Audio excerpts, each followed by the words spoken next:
आता माधवी खंडाळकर राज्याचे उपमुख्यमंत्री यांना भेटायला आल्या। साहजिकच आहे, माननीय अजितदादा महाराष्ट्राचे राष्ट्रीय अध्यक्ष, महाराष्ट्राचे नेते राष्ट्रीय अध्यक्ष आहेत, त्यांना कुठलाही सर्वसाधारण व्यक्ती भेटायला येऊ शकतात, त्यानुसार त्या तिथे आल्या होत्या।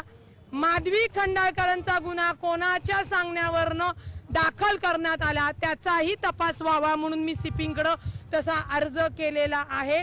आणि हे कुणी प्लॅन केलं, कारण का माधवी खंडाळकर नामक महिलेशी माझा 6 ते 7 वर्ष लहानपणी मैत्रीण होती। लहानपणी ती गल्लीत राहायचो म्हणून 6 वर्ष संबंध नसताना अचानक ती डॉक्टर संपदाचं जेव्हा आपल्या राज्याच्या महिला आयोग अध्यक्ष जेव्हा चारित्र्य हनन करतात आणि त्याच्यावरनं मीडियावर झोट उडल्यानंतर मी सांगते की बाबा पक्षाचं आणि आयोगाचं कामकाज वेगळे, त्याच्याशी पक्ष सहमत नाही। त्याच 28 नोव्हेंबरला ती पोस्ट माधवी खंडाळकर करते। ती पोस्टही मी तुम्हाला दाखवू शकते। आणि ती पोस्ट केल्यानंतर ती पोस्ट तिने डिलीट केली। त्या डिलीट केल्यानंतर एकच मिनिट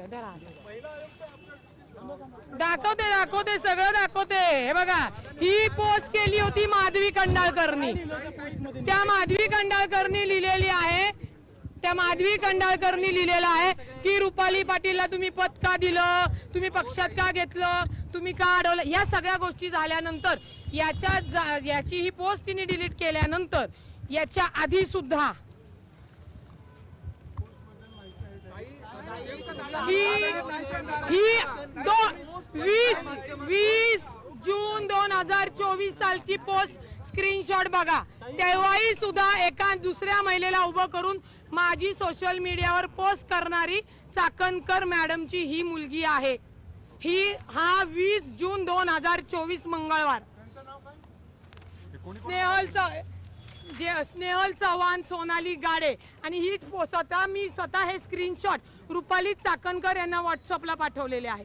त्याच्यानंतर हीच पोस्ट मी कोण आहे सुनील साहेब तटकरे यांना पाठवली आहे आणि आदितीताई तटकरे यांना पाठवली होती, तसेच खासदारांना पाठवली होती। माझा फोन दे। हो,